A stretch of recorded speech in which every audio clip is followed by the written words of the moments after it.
Welcome to Product Marketing Maestros, Tales from the Front Lines. I'm your host, Nitin Karthik. As Director of Product Marketing, I've always found that real world case studies are the litmus test for the effectiveness of any product marketing strategy. And that is why, in this show, we dive into the minds of industry titans, as well as rising stars, unpacking their expertise in action packed 15-minute episodes, showcasing the power of product marketing through real world case studies. And today, we are joined by product marketing maestro Sarah Din, VP of Product Marketing at QuickBase. Sarah's stellar credentials include being listed as a top product marketing mentor in 2023, as well as 2022, and being listed as a top 10 product marketing AMA contributor. She has over 17 years of marketing experience at organizations of all sizes, including internationally recognized brands such as SurveyMonkey. A self described tech nerd and storyteller at heart, Sarah's expertise is in developing strategic narratives, and she enjoys building teams and mentoring people to find joy in what they do.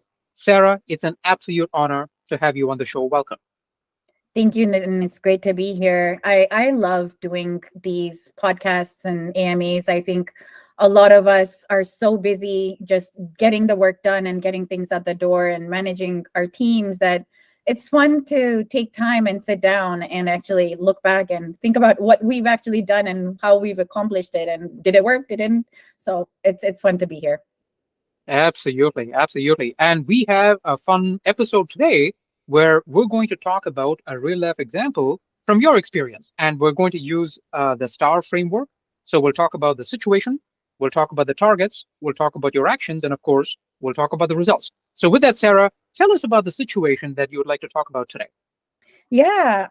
So I'm going to talk about a project that actually is very near and dear to my heart, and it's very relevant because we're smack in the middle of it. So it's on my mind and I'm actively in it. So I thought this would be a good one to focus on. So going back to what the situation is, let me give you a little bit more context for those that might not know about QuickBase and what the product does. QuickBase is a low code platform that allows people to build very custom applications. At the core of it, from a very technical perspective, that's what the product is. Now, QuickBase is a very horizontal product, which means you can build anything on it. It's very greenfield, right? And so if you think of a lot of products out there like Notion, for instance, right, like similar sort of situation where, or Airtable, where you can build almost anything. Now, the situation, the sort of issue that we have because of that is it's very powerful, but then also when you're kind of going to market and selling it, you can't sort of go with this message of we're everything for everyone, because then you're nothing for no one. And so you have to be a little bit prescriptive with what you can do. And sometimes a lot of companies get uncomfortable with that because, you know, a lot of times you're like, but no, we don't want to limit the audience, or we don't want to limit our go-to-market or our sort of TAM, right? And so that was a situation that we were in recently where we were like, it's a powerful product. Our message for the longest time has been very horizontal, but not only do we need to get better at being a little bit more prescriptive in the problems we solve, let's also really dig into the data and understand who the best audiences are. And so that was the situation that we started with. Yeah, and I can tell that a lot of the folks in our audience may also be struggling with this challenge, which is kind of almost an identity crisis, right? Who are we? Who are we trying to serve? And they fall into this pitfall where they try to be, something for everybody. And like you said, I love the way you said it. If you're doing everything for everybody, you're doing nothing for nobody.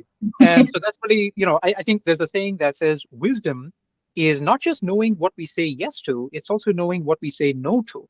Yeah. And so I love that. So that's a fantastic situation, and I'm sure a lot of our audience can relate with that. So tell us, Sarah, given the situation, what are some of the targets, either quantitatively or qualitatively, that you're trying to achieve here? Yeah, so the target for this specific initiative was to really nail down two things. One, be very crystal clear about our use cases and those that are generally the biggest use cases that we solve in our product. And then tied to that, be very prescriptive of about the actual audience that we serve. And that was broken down into two parts. One was our ICP, or our ideal customer profile. Now that looks different for different companies. For us, we were mostly focused on two things. the company size, so the size of the business, and then the actual verticals where we win the most. Because even though our product isn't vertical, we've kicked off a vertical go-to-market motion a year and a half ago, and we saw a lot of traction. So the target now, or the goal now, was for 2024, what verticals should we be focusing on within specific company sizes so that we can have a very focused go-to-market, and then talk about these X sort of use cases that are very specific to most of these organizations. Yeah. And again, this is super helpful because I think a lot of our audience is also looking to break into new markets. They may be at large companies, they may be at small companies, but all of them have similar challenges. Wonderful. So, Sarah, we've talked about the situation. You've told us about some of the targets, and now we get to the business end of the discussion. Let's talk about some of the actions that you're taking and you have taken. Yeah. So what we did is, I'm all for structure and process. My brain doesn't work unless there is like a plan and there is a set process of how you actually do the analysis and then go to like the next steps and phases. So I'll walk you through kind of how we tackle this. So for the first part, in terms of use cases, and also for the vertical segmentation, really it all starts with data. At the end of the day, you want to really look at a couple of different views of data that you have available.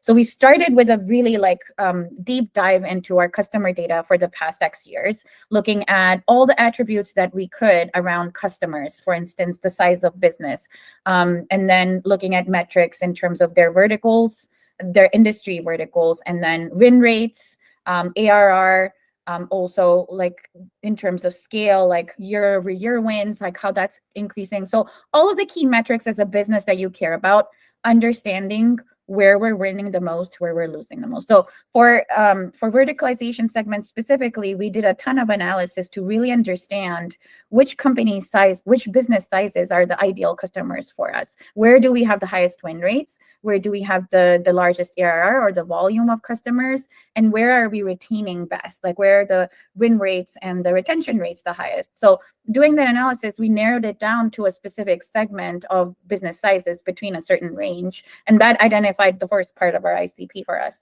Then we did a ton of work around understanding vertically which industries do we do best in. So in terms of verticals, we used NACE industry codes, which if anybody's ever used, they can be very ambiguous, right? Like they're typically a combination of a lot of very different industries. And if you as a marketer try to target one of those categories, like manufacturing, for instance, if you look at the subsectors, they're actually a combination of all kinds of manufacturing. And so one story doesn't fit all, actually. So you can't really rely on what's out there. So the second part of that work was really doing a little bit of our own coding in terms of industries and creating buckets of industry verticals that have similar problems so that we can target these people with a message that resonates across them, versus like somebody that's building cereal boxes or versus a manufacturing plant that's building airplanes. Like they have very different problems you're going to solve. So from a targeting perspective, we had to segment that out and be very, very specific in the verticals that we focus on. So we did that analysis and we created what we call a prioritization matrix, putting those industries into a scoring framework, and weighting things like scale more so than currently where we win, right? Because we want to focus on companies where we know we can grow, not just win. And so that's an important nuance sometimes that people don't think about, because if you focus on where you're winning today, it just shows you what you can do today. But in terms of segmentation and future sort of unlocking new audiences for you, you have to think about where you can scale as well. So we created this prioritization matrix that had, on the x-axis, it was more about our ability to win. And on the y-axis was like market attractiveness, which was a combination of TAM and competitive intensity. So we plotted a lot of our verticals that we sort of have on that matrix, and then we came up with the top sort of invest to grow bucket, and that was like where we win high and also the TAM is high. So that's where we concentrated. That was the first part of this process. And then what we've done is, that's the science, right? Then there's a bit of art. And I think that's true in most product marketing projects, is that you start with the science, you start with the data, and then there always is a bit of art to how you actually make decisions. And so what we ended up doing is having a lot of cross-functional sort of workshopping and discussions internally to then look at those top, let's say we had 10 verticals and we had to prioritize 3 for next year. That was our goal. And so what we did is we did a lot of internal workshopping because we had created a growth formula to make it a little bit more structured. We looked at where we were winning. Construction, for instance, for QuickBase is one of the top verticals where we've won a lot. And so we looked at what we've done in construction to win and what's helping us. And we turned that into a formula. And we found there's a couple of things that you need in order to win in a vertical. One is you need to have marquee customers that are, if you have marquee customers, it's easier to sell into new customers because you have a story to tell. Then you need to have a very strong sort of tech partnership integration situation where you have leaders in the space that you can work with and do co-marketing with, because in construction we have a very strong tech partner that we do a lot of co-marketing efforts with, and we have an integration with. Then you need like a strong subject matter expert to align to, so who can go out and speak with you. So we applied all of that into the workshops that we had and decided which verticals we were going to prioritize for the next year. So that's been sort of the bulk of the work. Wow. Yeah, I think you touched on a couple of very interesting concepts. So this notion of this Pareto analysis, where maybe 80% of our results come from the 20% of our inputs. It could be our customer segments and so on. So I love how you triage that. You also brought out, Sarah, an interesting other concept, which is don't just focus on where you're winning strongly, also focus on the greenfield opportunity, right? Because you don't, I mean, just want to saturate the existing market. You want to find new opportunity. I love that. So given these actions, Sarah, let's talk a little bit about the results. So tell us some of the results that came out of these exercises.